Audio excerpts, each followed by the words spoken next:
బాగుంది bro. Interesting ఉందా? ఉంది బ్రో. బోర్ కొంచెం లాగ్ ఉందా సినిమా? 2 hours 20 minutes కూడా ఉంది బ్రో. హైలైట్ సినిమాలో పురుషః ఎవరు హైలైట్ సినిమాలో? సప్తగిరి.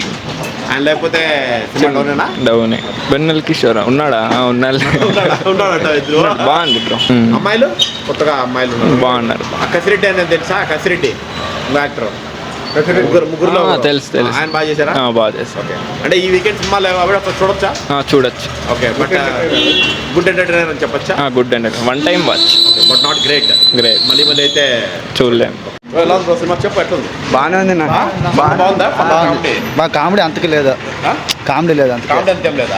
కామెడీ అంతకు లేదు. ఎంతమంది ఉన్నారా? సప్తగిరి అన్న ఉన్నారు కదా. సత్యగిరి అంత అయితే కామెడీ ఉండేది, ఇంకా ఊరికలేదు. సప్తగిరి అన్న అంతేనా? మిగతా మిగతా కథ ఏం లేదు నా. అంతకే బోర్ ఏం కొట్టలే. అంతకే ఒకసారి చూడవచ్చు. చూడొచ్చా? ఎంటర్టైనింగ్ ఉందా? లేదు. సూపర్ బాగుందా? బాగుంది. కామెడీయా? ఫుల్ కామెడీ ఏం లేదు, సెంటిమెంట్ ఉంది. ఫ్యామిలీ ఎట్లా ఉండాలి? అవును, ఫ్యామిలీ సినిమా అయితే బాగా చేశారా? అందులో కొత్త హీరోయిన్స్ కూడా బాగున్నారు. సప్తగిరి అన్న బాగుంది. ఆయన కామెడీనా? వెన్నెల కిషోర్ బాగుంది అన్న. బాగుంది. కామెడీ కదా. ఎంటర్టైనింగ్ ఉందా? అంటే ఈ వీకెండ్ సినిమాలు కూడా ఏం లేవు కదా?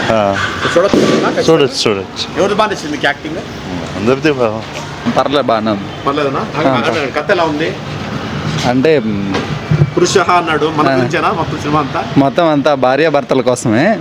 బట్ ఎట్లా వాళ్ళిద్దరూ అండర్స్టాండ్ అవుతారని దాని గురించి. ఎమోషనల్ గా ఉంది. మరీ ఎమోషనల్ లేదని కొంచెం పర్లేదు, చూడొచ్చు. ఎవరు కొత్తగా చేసినట్టు అందరు హీరోయిన్లు అందరూ కొత్త వాళ్ళే. బట్ యాక్టింగ్ అయితే పర్లేదు. ఇప్పుడు వీడు ముగ్గురు ఉన్నారు. హైలైట్ సప్తగిరి బాగా చేస్తున్నాడు. సప్తగిరి అన్నది హైలైట్. మిగతా వాళ్ళిద్దరు పర్లేదు, వస్తారు. పర్లేదు. సప్తగిరి అయితే బాగా చేస్తాడు. చెప్పండి. పర్లేదు.